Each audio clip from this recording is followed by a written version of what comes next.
All right. What's up, Okay. everyone? Hi, my name is June, and I was a part of the Scrum Plop group, and Kevin here is with me today. Yeah, hello, everyone. I'm June's friend. I'm just starting out in my career as a software engineer, so I'm sort of representing the new, fresh perspective into how Scrum Plop works. And I'm no by no means like a Scrum master, but I function as a Scrum master sometimes. I wish I could take more of a role, but sometimes in these organizations, uh, Scrum is not like improvement in general, not just Scrum, is not very popular. Yeah, I mean, so we thought it would be pretty interesting to do a podcast to talk about these issues and to invite some of the Scrum Pop authors to talk about some specific points and take some audience questions and ask these questions and see what we can learn together as a whole about this. So today we're gonna talk about my company, Credit Karma, and June's gonna ask me some questions and. We'll learn about the organization and hopefully we'll have some fun and learn something out of it. All right. Yeah. So today my goal is to try to find one pattern that would apply most directly, because a pattern is something that you can apply, is something you can use and look like a real change has been made after you've applied it. Yeah. So Yeah. I think we just discussed stable teams as a pattern. Mm-hmm. And I mentioned that the compelling reason for stable teams is so that you have a distinct culture for improvement, and the know-how is contained within the group. Yeah. I mean, I definitely felt that because here, like a lot of the teams are sort of formed when there's this need to build this feature, and then once this feature is completed and it doesn't run into any QA problems, then the team sort of dissolves and move on to the next thing. At least from the engineering side, I don't see a lot of engineers that stay in the same team and work with each other over time. Yeah, and I think we partially attribute that to like San Francisco culture, where people will just leave anyway.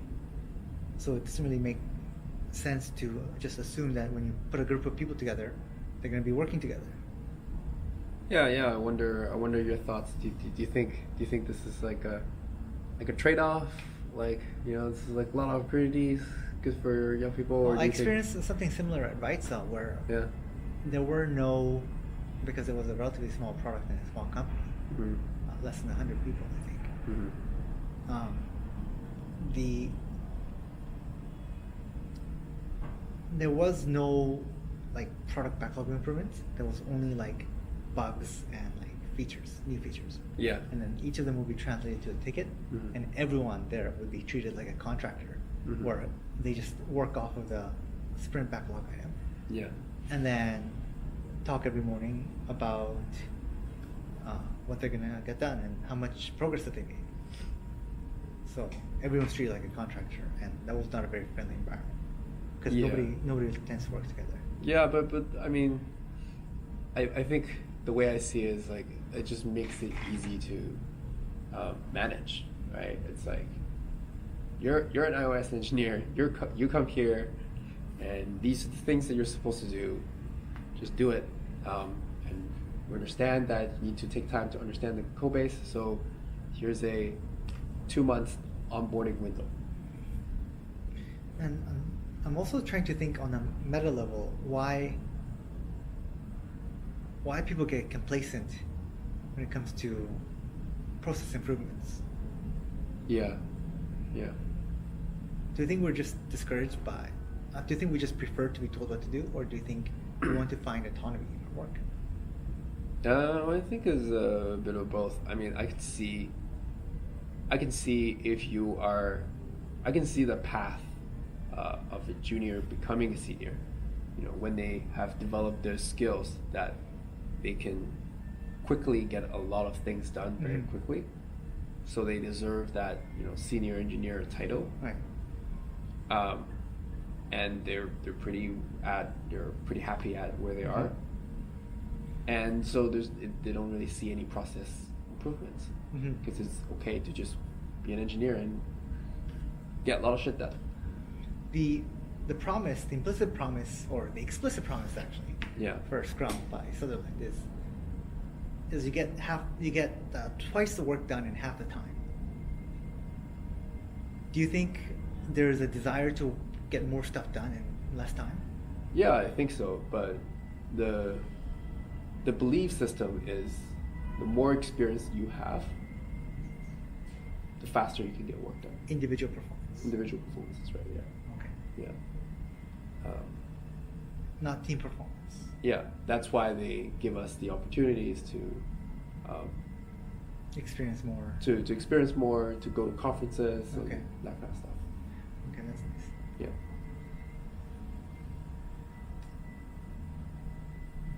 Yeah, I think I can't think of any other pattern other than stable teams, but there's got to be something before stable teams. I'm trying to think of what that is. Yeah. Is like Yeah. is Well, a circle of trust. Well, yeah. I mean, circle of trust. Do people trust each other? Well, I mean, to what extent is this trust, right? I mean, for example, that it's definitely clear that the roadmap is not clear for this company. Okay. And you could sort of deduce that if you, for example, two of our iOS engineers got transferred to international teams, but they were transferred about a month ago. And to this day, it's still just setting up the environment. Wow. We'll get back to you on what needs to be done. The international team is on the 2nd floor, but you guys are still on the 5th floor. We're just figuring our stuff out. Okay. We wanted to release this feature called Marketplace. It's gonna drive up the business revenue, but we haven't really figured out how the marketplace is gonna work. So Just hang tight. just hang tight. There's a lot of hang tight, sort of indecisiveness in the decision making. Okay. So there's no vision. yeah. Okay. Yeah. So I think so. But they're still building capacity at the same time. They're still hiring a lot of people. Okay. But it's just the vision's not there. we're getting used to a lot of people are joining the team, but it's not clear what exactly what we want to do. So without the vision, there's no common belief that people have about what they should be building. Yeah. Yeah. Okay. Well, I mean, the CEO is a quantitative person, Mm-hmm. so they want to see the data on what's going to be making them more money in the future. Okay. And so far, I don't think the data has provided a clear path to guide the whole company. Okay. So, but there are some interesting tidbits. Mhm. For example, they're getting into tax. Because Right. that's going to help improve the accuracy of the credit scores. Like, autonomy So- is only possible when you know where you're supposed to be going. Yeah. So when you don't know where you're supposed to be going, there's nothing else that, Yeah. that can be done Yeah. to help. Yeah. Yeah. An individual, it's called coming out of the. There's something called the mist. Mm-hmm. Mist is one of the first patterns Mm-hmm. where there's like an unspoken kind of desire for something. Mm-hmm.